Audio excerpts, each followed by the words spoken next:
जब वह थक गया तो उसने मेरी ठोड़ी पकड़कर मेरा चेहरा ऊपर उठाया और ठंडी हंसी के साथ बोला, चिंता मत कर, अंदर पहुंचते ही मैं खुद तेरी खास सेवा करूंगा।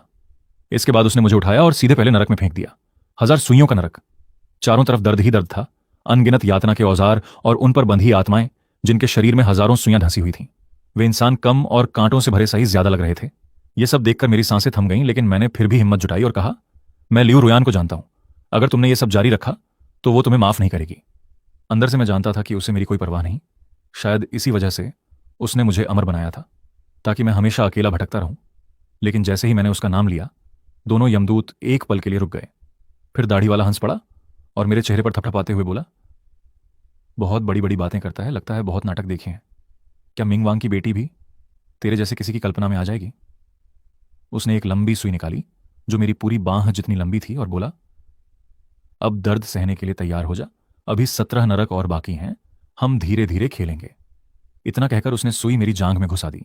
दर्द इतना भयानक था कि मेरा पूरा शरीर बेकाबू होकर कांप उठा, लेकिन आवाज तक नहीं निकल पाई। तभी अचानक एक आवाज गूंजी, रुको। सुई तुरंत बाहर खींच ली गई। मैंने हाँफते हुए ऊपर देखा तो सामने इस नरक का प्रबंधक बी युनताओ खड़ा था। उसे देखते ही मेरे अंदर उम्मीद जगी, क्योंकि मैं उसे पहले देख चुका था जब लियू रुयान मुझे यहां डराने लाई थी। मैंने दर्द सहते हुए कहा, तुमने मेरी बात सुनी थी? वह कुछ पल तक मुझे घूरता रहा और फिर उसके चेहरे पर आया डर बता रहा था कि उसने मुझे पहचान लिया है। लेकिन अगले ही पल उसने नजरें फेर लीं, जैसे कुछ हुआ ही ना हो। ऊपर से आदेश आ चुका था कि मुझे पूरी तरह मिटा देना है। बी युनताओ ने ठंडे स्वर में कहा, आदमी आने वाला है, तैयार रहो। यह सुनते ही मेरा दिल बैठ गया, क्योंकि अब साफ था कि वह भी उन्हीं के साथ मिला हुआ है। मेरी आखिरी उम्मीद टूट गई। मैं कड़वी हंसी हंस पड़ा और बोला, तो यही है तुम्हारा अंडरवर्ल्ड लियू रुयान, यहां भी खेल चल रहा है। भी खेल चल। आंखों से मेरा अंत देखना चाहती थी। कुछ ही देर में वह अपने तांत्रिक के साथ मेरे सामने आ खड़ी हुई। शुरुआत में उसके चेहरे पर डर साफ दिख रहा था और वह तांत्रिक के पीछे छिपी हुई थी, लेकिन जैसे ही उसने देखा कि यमदूत उसे पहचानते हैं, उसका आत्मविश्वास वापस आ गया।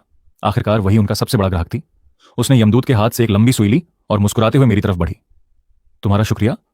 अगर तुम नहीं होते तो मैं अमीरों की असली ताकत कभी नहीं समझ पाती। पैसा सच में सब कुछ करवा सकता है, और इसी पैसे की वजह से मैं यहां तक पहुंची हूं। तुम अपनी जिंदगी जी चुके हो, अब बाकी सब मेरे लिए छोड़ दो और आराम से मर जाओ।